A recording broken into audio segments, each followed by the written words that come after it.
Every other state has a process by which your voting rights are automatically restored once you complete the terms of your sentence. Now, they vary in terms of waiting times and other things, but every other state has some process.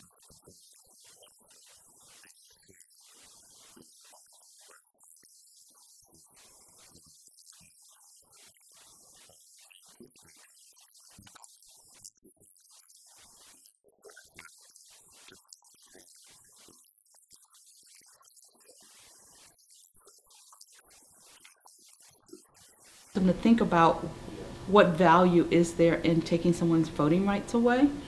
Does it deter crime? And really get them to think about what is the value, especially of something that was instituted during Jim Crow days. Felon disfranchisement laws are part of the old Jim Crow era. Most of them were issued in with poll taxes and literacy tests as a means of preventing African Americans from going to the polls and voting. And I'm praying that Governor Kaine, before he leaves office, signs an executive order to right this wrong.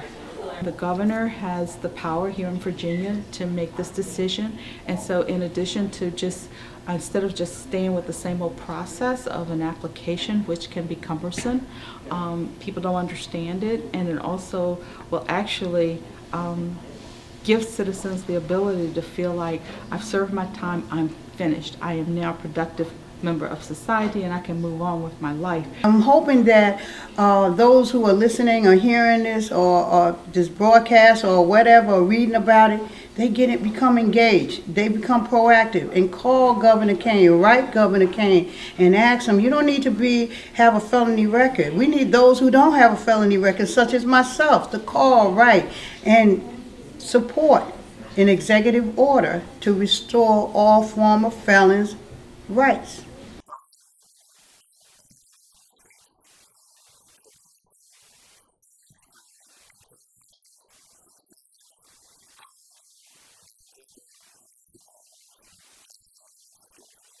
It affects them in many ways, personally and professionally.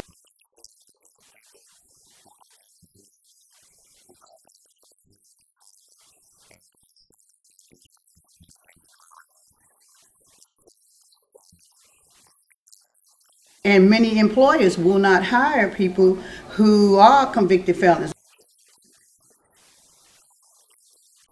Don't you want people who have committed a crime, paid their debt to society, to now be productive members of society? And denying them the right to vote is one way of preventing them from being productive members.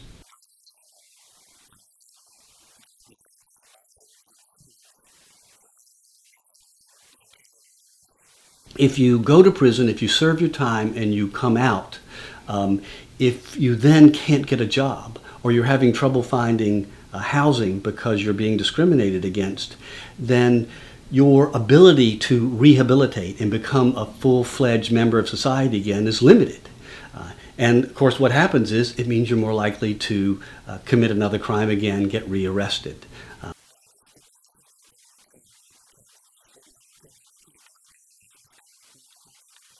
There's an interesting statistic.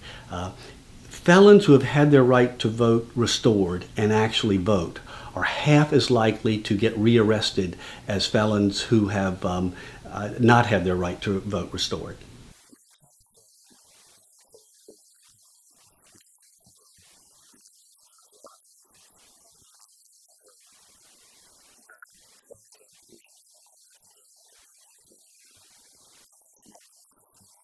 It's all part of, to me, as far as the equality and justice for all persons, and it earns second chance.